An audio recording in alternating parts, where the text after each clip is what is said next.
Makanya nanti kalau ada yang mengatakan Isra Mi'raj bid'ah, nisfu Sya'ban bid'ah, nuzul Quran bid'ah, halal bihalal bid'ah, datang buat lebih besar, lebih megah, sound sistemnya menggelegar, supaya yang mengatakan bid'ah langsung modal.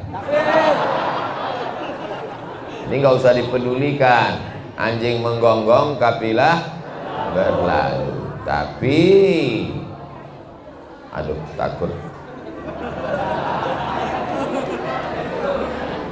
Sebelum peristiwa Isra Mi'raj yang hebat, yang luar biasa, dari Masjidil Haram ke Masjidil Aqsa, naik ke Sidratul Muntaha, melihat surga dan neraka, ayat-ayat kuasa Allah, maka sebelum itu banyak yang dilalui oleh Rasulullah sallallahu alaihi wasallam. Di antaranya orang Makkah tidak menerima dakwahnya, diembargo, dimusuhi, dilempar, dicaci maki. Ada secercah harapan, negeri itu bernama Taif. Lalu Nabi pun pergi ke Taif, jalan kaki lebih kurang 100 kilometer. Kenapa jalan kaki? Karena kalau naik kuda, naik unta nanti dicurigai oleh orang kafir Quraisy. Nah, ini mau melarikan diri. Maka Nabi jalan kaki supaya mereka tidak khawatir. Tujuan ke Taif untuk berdakwah, supaya orang Taif menerima dakwah Islam, bersyahadat la ilaha illallah Muhammadun. Ternyata Nabi di Taif tidak disambut dengan tola'al badru alaina, tidak disambut dengan marhaban ya nural aini, tidak disambut dengan marhaban jaddal husaini. Beda dengan Ustaz Somad di masjid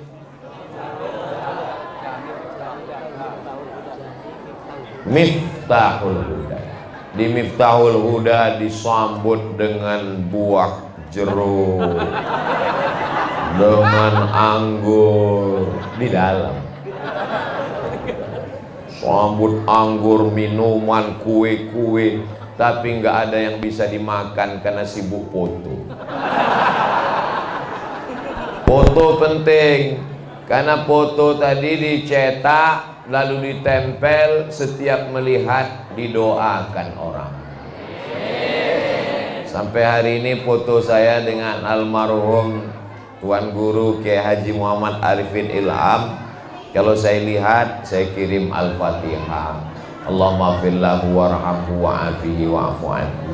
Itu tujuan foto, bukan untuk gagah-gagah, bangga-bangga. Betul?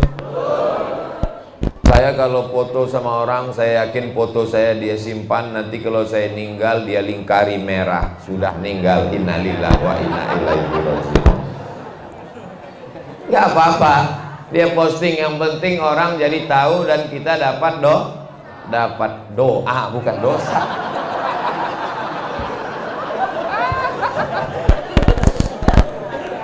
Sampai ke Taif, apa yang dilakukan mereka? Mereka melempar Nabi pakai batu, pakai kayu, pakai tulang onta. Akhirnya kaki Nabi luka dan berdarah. Terompah sendal basah karena darah Nabi yang luka. Nabi berlindung di balik bukit. Apa kata malaikat Jibril alaihissalam? Kalau menetes darah kakimu itu ke tanah, kuratakan Taif itu semuanya, hancur lebur. Lalu apa yang dilakukan Nabi? Nabi mengusap darah kakinya supaya jangan sampai darah itu menetes ke tanah. Andai saya yang jadi Nabi waktu itu, wahai Abdul Somad, kalau sampai darah itu menetes ke tanah, maka akan kumatikan semua buzzer dan haters yang mencacimu. Langsung saya gosokkan ke tanah. Matikan biar mampus semuanya. Jadi pelajaran yang kita ambil dari Rasul Shallallahu Alaihi Wasallam adalah memaafkan orang yang salah walaupun mampu untuk membalas. Kira-kira bisa tidak kita seperti Nabi? Berat. Makanya selalu orang membahas Isra Mi'raj, hebat, naik burak, terbang melayang, naik ke Sidratul Muntaha, melihat surga dan neraka. Kita akan naik ke atas, langsung ke langit. Kita akan naik ke atas, tapi kalau kita bersabar di bumi, betul? Ini dasar Isra Mi'raj. Nabi itu Isra Mi'raj bukan ujuk-ujuk tiba-tiba nggak ada angin, nggak ada hujan langsung, enggak. Ini ada ujian yang besar dan berat. Ketika bersabar, maka diangkat oleh Allah Subhanahu. Termasuk mereka yang di atas ini kan bersabar. Bersabar nggak dapat tempat di bawah, diangkat ke atas. Berproses naik tangga. Lalu kemudian Nabi berlindung di balik bukit. Di situ dia mengadu kepada Allah. Apa kata Nabi? Ilaika ashku dha'fa quwwati. Kepada engkau aku mengadukan kelemahanku, wa qillata hilati, ketidakberdayaanku, wa hawani 'alan nas. Aku sekarang terhina di tengah manusia. Mereka merendahkan, menjatuhkan aku, ya Allah. Lalu kemudian apa yang terjadi? Datang malakul jibal, malaikat malakul jibal, malaikat penjaga gunung-gunung. Jadi seluruh jibal, gunung-gunung itu ada satu malaikat khusus yang ditugaskan menjaganya. Tapi jangan gara-gara ini lalu anak muda naik ke bukit mau ketemu malakul jibal. Datang malakul jibal mengatakan, ada dua bukit yang besar di kota Makkah. Satu Jabal Abi Qubais, satu Jabal Qu'ayqi'an. Wahai Muhammad sallallahu alaihi wasallam, tunjukkan bukit yang paling besar di kota Makkah, akan aku cabut, aku timpakan ke orang Taif yang mengejek, melemparmu, rata mereka semuanya dengan tanah. Andai kita yang jadi nabi waktu itu. Hai Abdul Somad, tunjukkan mana gunung yang paling besar, akan aku cabut, kutimpakan ke mereka. Langsung, segera, jangan pakai lama. Tapi Nabi Muhammad sallallahu alaihi wasallam, apa kata beliau? Asallah an yukhrij min aslabihim man ya'budullah wa la yusyrika bihi syai'a. Ya Allah, keluarkanlah dari tulang sulbi mereka anak cucu yang akan menyembah Allah dan tidak mempersekutukan Allah dengan apapun. Akhirnya barokah doa Nabi, orang Taif 100% masuk Islam. Jadi kalau bapaknya musuh kita, cucunya salah apa enggak? Tapi kenapa kita marah sampai 7 turunan? Aku doakan kamu beserta anak cucumu 7 turunan jadi monyet. Alhamdulillah. Nabi doanya, asallah an yukhrij min aslabihim, keluarkan keturunan mereka, man ya'budullah, menyembah Allah, wala yusyrika bihi syai'an, dan tidak mempersekutukan Allah. Akhirnya sekarang negeri Taif itu indah luar biasa. Mudah-mudahan panjang umur, sehat badan, kita bisa umroh. Amin. Dan mampir ke Taif. Di Taif itu subur, dingin, ada wortel, ada timun, ada bunga-bunga seperti puncak, indah. Dan sekarang semuanya sudah muslim, bersyahadat, asyhadu an la ilaha illallah wa asyhadu anna muhammadan rasulullah. Ini pelajaran dari Taif. Lalu Nabi Muhammad SAW pun pulang dari Taif. Dalam perjalanan pulang, Nabi membaca Al-Quran. Ketika sedang baca Quran, turun surat juz 29, namanya surat Al-Jin. Qul uhiya ilayya annahu istama'a nafarum minal jin. Ada beberapa orang jin. Kok beberapa orang? Ada beberapa jin mendengar Nabi baca Quran. Apa kata jin itu? Inna sami'na Qur'anan ajaba. Kami mendengarkan bacaan Al-Quran itu sangat menakjubkan. Buka surat Al-Jin juz 29. Itu turun pada saat Nabi Muhammad pulang dari Taif. Orang Taif tidak beriman, manusia tidak percaya, tapi ada satu makhluk Allah. Makhluk ini dua. Wa ma khalaqatul jinna wal insa alladzi yuwaswisu fi sudurin nas minal jinnati wan nas. Manusia tidak beriman, tapi ada jin yang masuk Islam. Itulah disebut dengan jin muslim. Jin terbagi dua dalam surat Al-Jin. Wa anna minnal muslimun wa minnal qasitun. Kami ada yang muslim, kami ada yang kafir. Yang baik namanya jin muslim, yang jahat namanya jin kafir. Yang muslim, ulaika taharraw rasyada. Mereka selalu mencari jalan yang lurus, bukan jalan tol. Sedangkan yang kafir, kanu li jahannama hataba. Mereka akan menjadi bahan bakarnya api neraka. Jadi walaupun dia jin, tapi nabinya tetap Nabi Muhammad sallallahu alaihi wasallam. Apa pelajaran dari sini?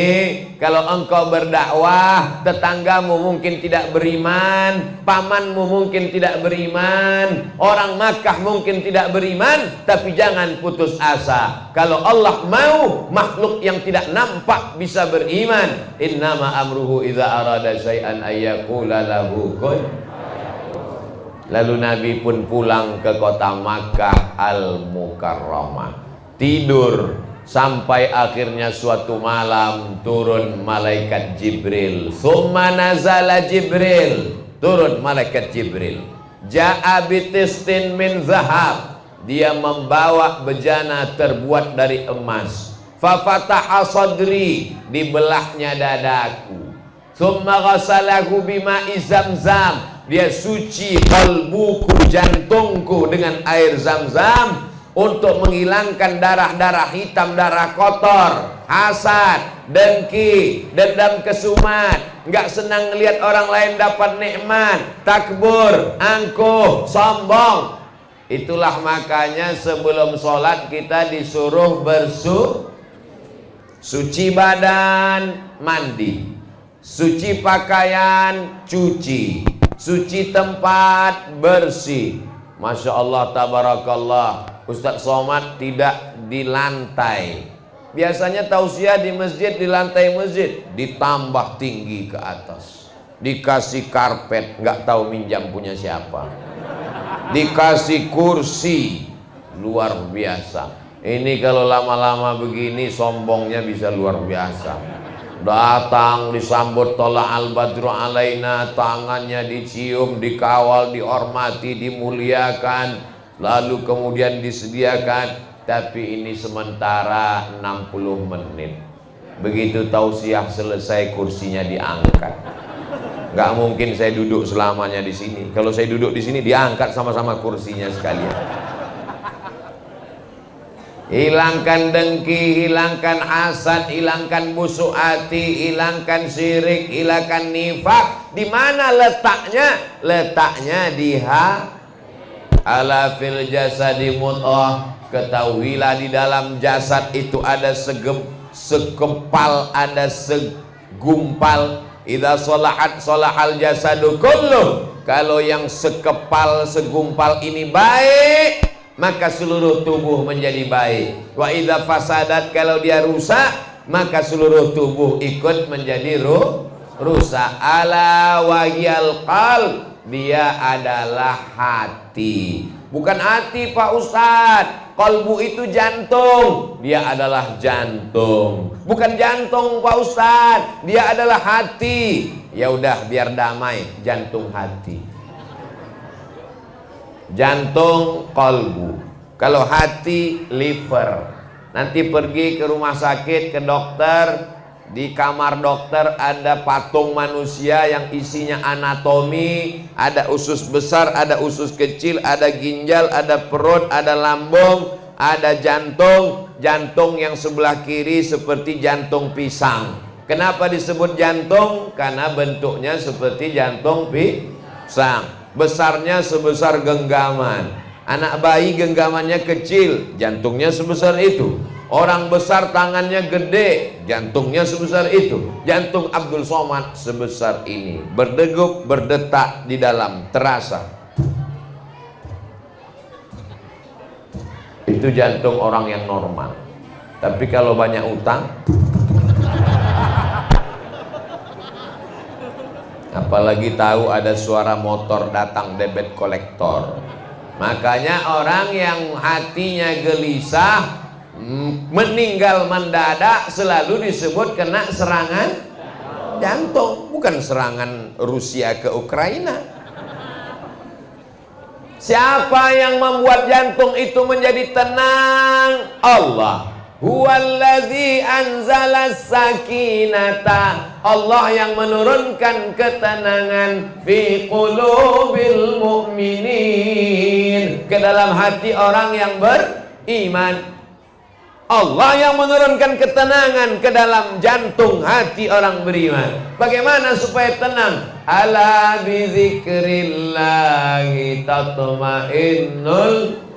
Dengan banyak berzikir hati menjadi tenang. Subhanallahil azim, subhanallahil azim, subhanallahil azim, subhanallahil azim, subhanallah walhamdulillah wala ilaha illallah wallahu akbar wala haula wala quwwata illa billahil aliyyil azim. Subhanallah, alhamdulillah, la ilaha illallah, Allahu akbar, la haula wala quwwata illa billah. Afdalu dzikri fa'lam annahu la ilaha illallah. Kalau sempit terasa dunia, makhluk membencimu, tetangga memusuhimu, keluarga menyepelekanmu, orang mencaci maki, sumpah serapahmu, pejamkan mata, berzikirlah kepada Allah. Tidak ada tempat mengadu kecuali kepada Allah. Jangan ngadu ke Facebook. Nanti semua yang ada di Facebook komen, tambah pusing kepala. Jangan ngadu ke Instagram. Semua follower akan komen, makin stres. Ngadu ke ustadz, ustadznya juga kena masalah. Ngadu ke dokter, dokternya juga ada masalah. Ngadu ke dokter spesialis. Tolonglah saya Pak dokter, psikolog, psikiater. Saya udah nggak bisa tidur selama 2 hari. Mata saya tengah malam terbuka terus. Kata dokter, masih syukur kamu 2 hari. Saya sudah 2 bulan nggak tidur-tidur.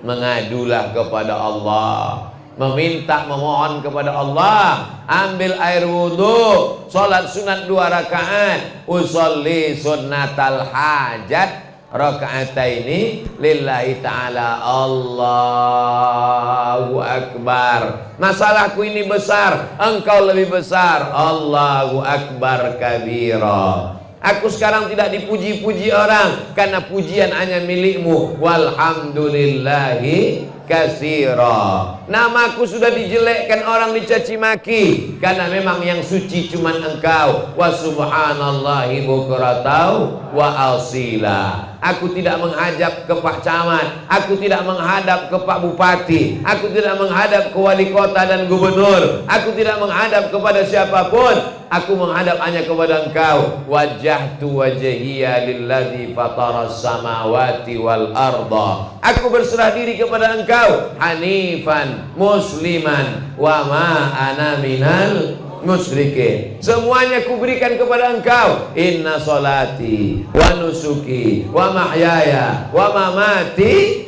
lillahi rabbil alamin. Aku tidak mempersekutukan engkau, aku tidak duakan engkau dengan manusia, aku tak duakan engkau dengan hewan, aku tak duakan engkau dengan kayu, batu, hantu.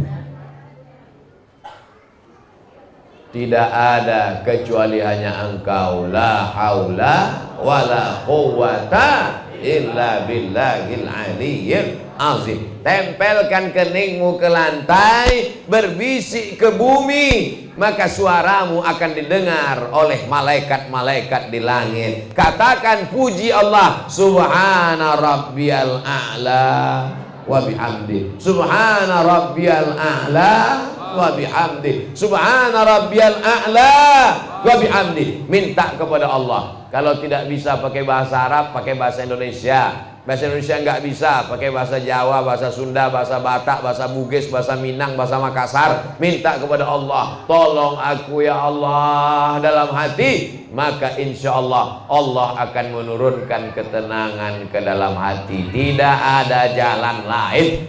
Sekarang orang stres pakai sabu-sabu narkoba, ditangkap polisi. Stres makan pil anjing gila, ditabrak truk. Nggak mati, setengah mati. Kalau mati selesai masalah. Ini tidak mati, menimbulkan masalah baru. Yang sebelumnya yang susah cuman dia, sekarang menyusahkan keluarga dan tetangga. Maka tidak ada jalan lain kecuali kembali kepada Allah Subhanahu wa ta'ala. Setelah dibersihkan hatinya, wajah bersih. Idza qumtum ila shalah, kalau kamu mau salat, faghsilu wujuhakum, bersihkan wajah. Orang Islam wajahnya bersih, kena air wudu. Jangan sampai mata kotor, bersihkan. Sebelum ceramah bersihkan. Jangan sampai ceramah jamaahnya senyum, ustadznya senyum, rupanya jamaahnya senyum melihat taik mata sebesar bakso. Bersihkan. Wa aydiyakum ilal marafiq, tangan sampai siku bersihkan. Wamsahu bi ru'usikum, kepala sampai telinga bersihkan. Wa arjulakum ilal ka'bain, kaki sampai mata kaki. Kalau ada yang tidak kena air wudhu, kelingkingnya masuk, celah-celah airnya jalan. Jangan sampai wailul lil a'qab, celaka tumit, karena tumit tidak kena air. Hidupkan keran, yang kena air cuman sini, tumitnya tidak. Celaka tumit, digosok, karena ada orang yang kulitnya seperti daun keladi, disiram air nggak basah. Ada kan? Siram nggak basah, digosok lagi, digosok. Nggak juga, pakai kertas pasir supaya habis. Jangan sampai kita sholat, teman kita di belakang ngelihat, itu di tumitmu belum kena air. Kenapa? Ada cat sebesar ujung kelingking. Mau Idul Fitri ngecat pagar, rupanya tumpah kena. Wuduknya tidak masuk ke kulit, maka tidak sah. Perempuan wuduknya tidak masuk ke kuku karena pakai kutek. Kutek itu cat, nggak masuk ke dalam. Tapi sekarang banyak juga yang mirip kutek, rupanya bukan kutek. Mahasiswi, kenapa kamu pakai kutek? Ini bukan kutek Pak Ustadz. Kenapa hitam? Ini namanya black henna. Oh, di atas black henna, di bawah black daki. Karena kukunya panjang.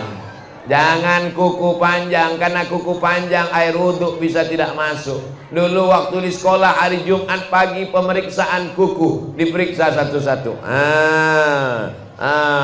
Naik ke atas, dipukul pakai mistar, pakai roll kayu. Zaman sekarang ini tidak ada. Kenapa? Karena belajarnya online. Gimana mau memeriksa kuku pakai online?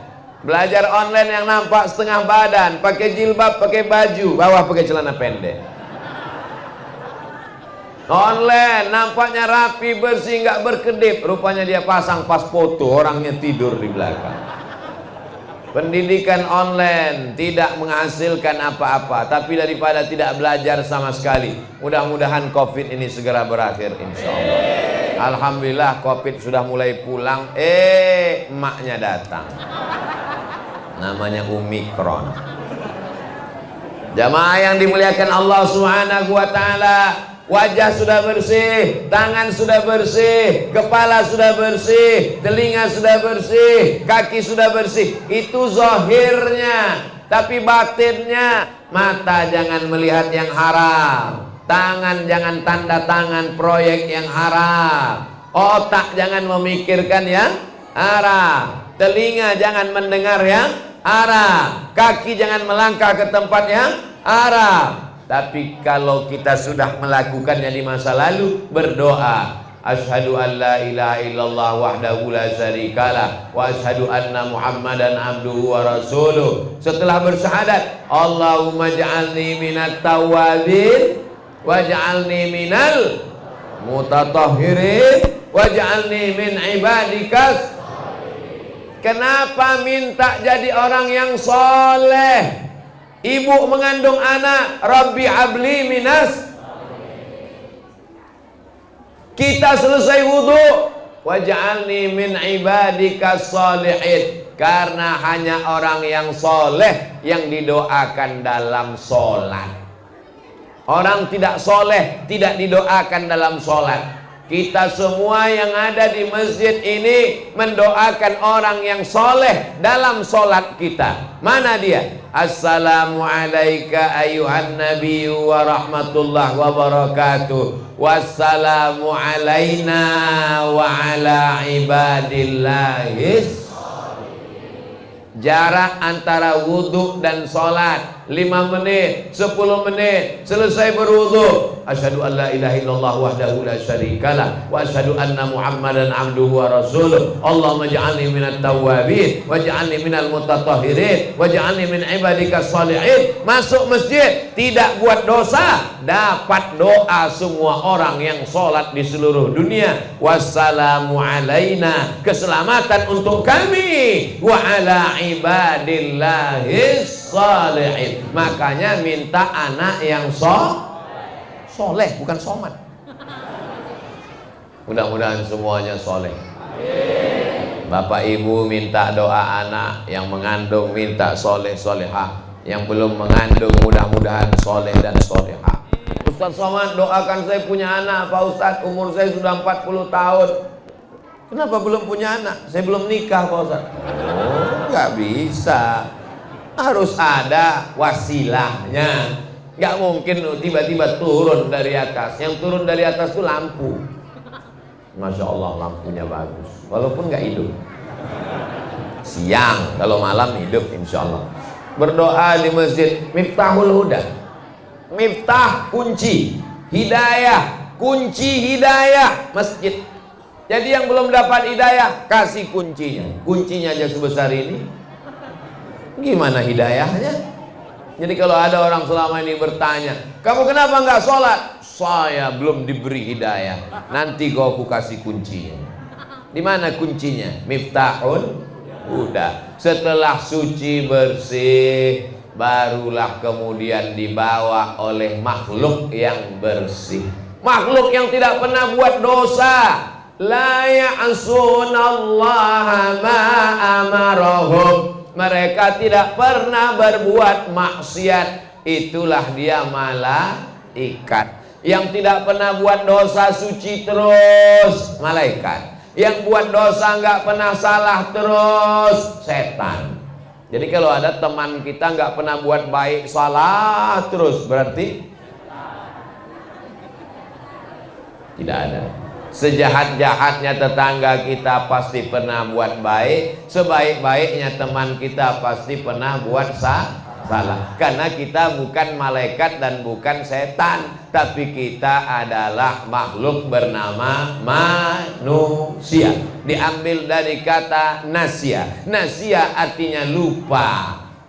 Semua yang saya sampaikan dari jam 9 tadi sampai sekarang 9.45, siapa yang bisa ngingat? Nggak ada. Jangankan bapak ibu yang dengar, saya yang ceramah aja lupa.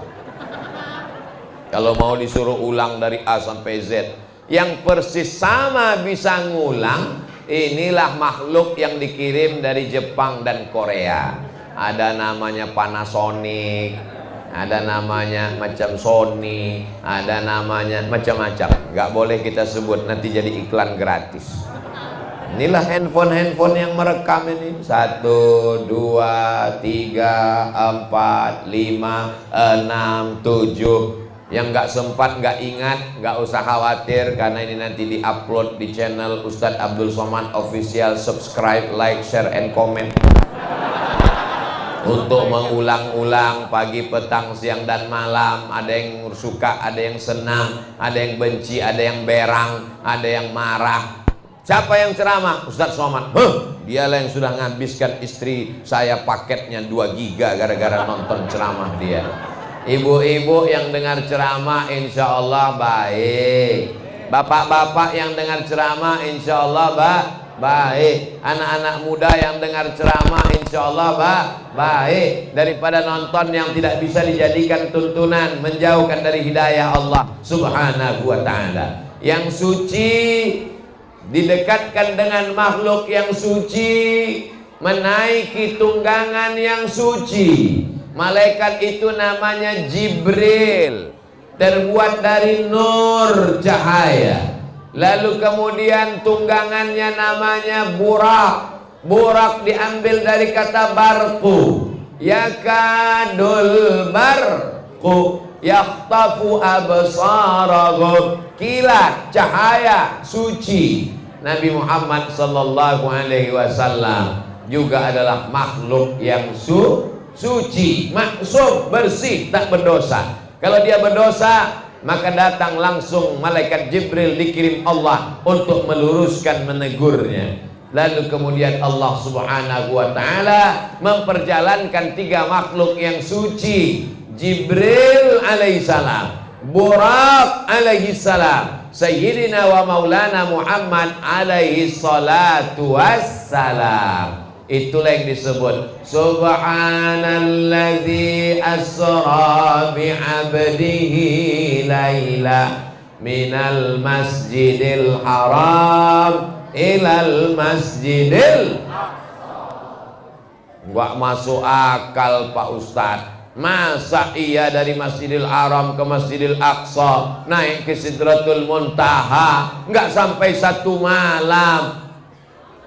Sebetulnya menjawab itu cukup anak SMP kelas 2, karena mereka belajar mata pelajaran fisika. Dalam fisika dijelaskan kecepatan cahaya. Cahaya itu cepatnya 300.000 km per detik.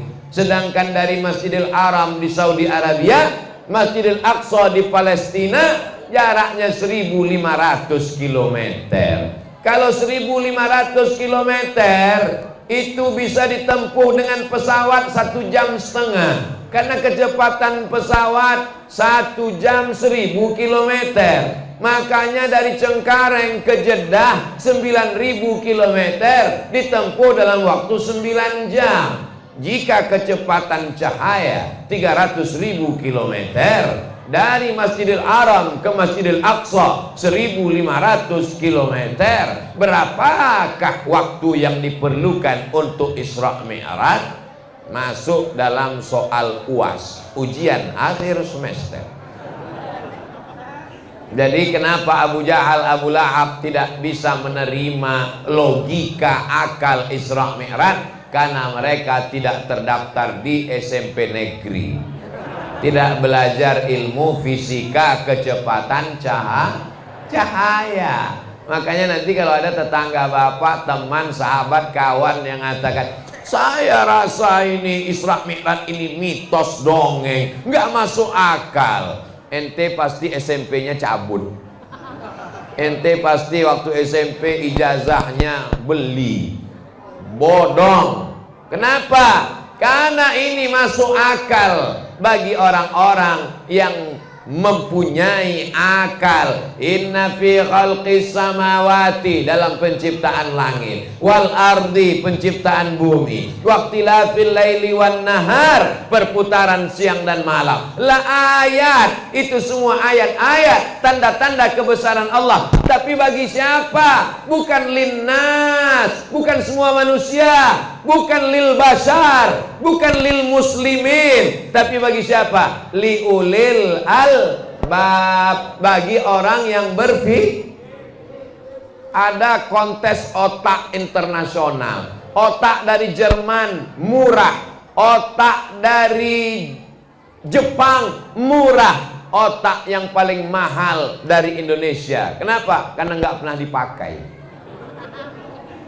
Tidak dipikirkannya alam semesta. Coba kau pikirkan. Maka ketika kau pikirkan tentang langit, muncul namanya ilmu astronomi. Pikirkan tentang bumi, muncul namanya ilmu geologi. Berpikir tentang siang dan malam, muncul ilmu klimatologi, geologi, klimatologi, BMKG, Badan Meteorologi, Klimatologi, dan Geofisika. Ini anak-anak kita mesti belajar. Jangan cuman pandai baca Quran, tidak hanya sekedar sekolah agama, pondok pesantren, tapi apa yang disebut dengan, itulah dia kombinasi SMP IT, SMA IT, Islam terpadu. Dia belajar Quran, hadis, fikih, bahasa Arab, akidah, akhlak, tapi juga dia belajar fisika, kimia, biologi, bahasa Inggris, matematika.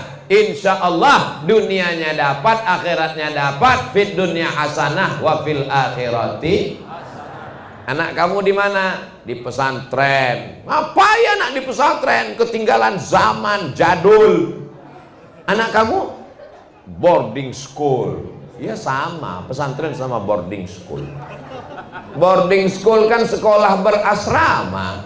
Pesantren juga pendidikan berasrama. Siapa yang sanggup menjaga anak-anak kita pagi, petang, siang, dan malam? Cabut dia dari sekolah, pergi dia ke mall, ngelem dia, pacaran dia. Maka yang sudah memasukkan anaknya ke pesantren, alhamdulillah. Anak ponakan saya wajib masuk pesantren. Kenapa? Karena saya tak sanggup menjaganya 24 jam. Saya pergi ke Garut, ke Bandung, sekarang ke Bekasi, nanti ke Bogor, habis itu pulang ke Riau. Maka pendidikan yang paling selamat adalah pesantren. Bapak ibu yang banyak uangnya, duitnya banyak, bangun pesantren. Gak bisa bangun pesantren, bangun masjid, buat pengajian, selamatkan lingkungan.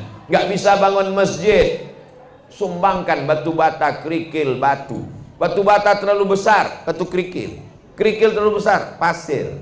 Pasir pun gak bisa, mati aja. Nama yang dimuliakan Allah Subhanahu wa ta'ala. Lalu kemudian mereka pun berjalan. Nabi Muhammad tidak berjalan. Berjalan bahasa Arabnya Sara Yasri. Tapi kemudian Nabi Muhammad Asra Yusri. Apa kata Allah? Subhanalladzi asra. Subhana, maha suci Allah. Alladzi asra, yang memperjalankan. Yang berjalan bukan Nabi Muhammad. Nabi Muhammad diperjalankan. Yang memperjalankan adalah Allah. Ya Qawi, yang maha kuat. Ya Matin, yang maha perkasa. Engkau yang memperjalankannya. Makanya sebelum azan itu selalu dibaca, As-salatu wassalamu alaik, alaika ya man, ya man asra bi abdikal muhaiminu laila. Saya insya Allah masih ingat itu. Kenapa? Karena satu hari di dekat rumah diputar 5 kali. Saya khawatir anak-anak ini sudah tidak ingat karena tidak ada toa lagi.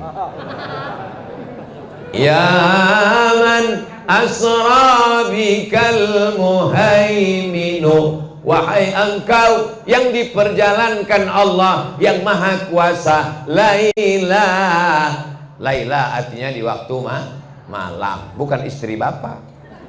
Terus ditanya, apa arti Laila? Istri saya.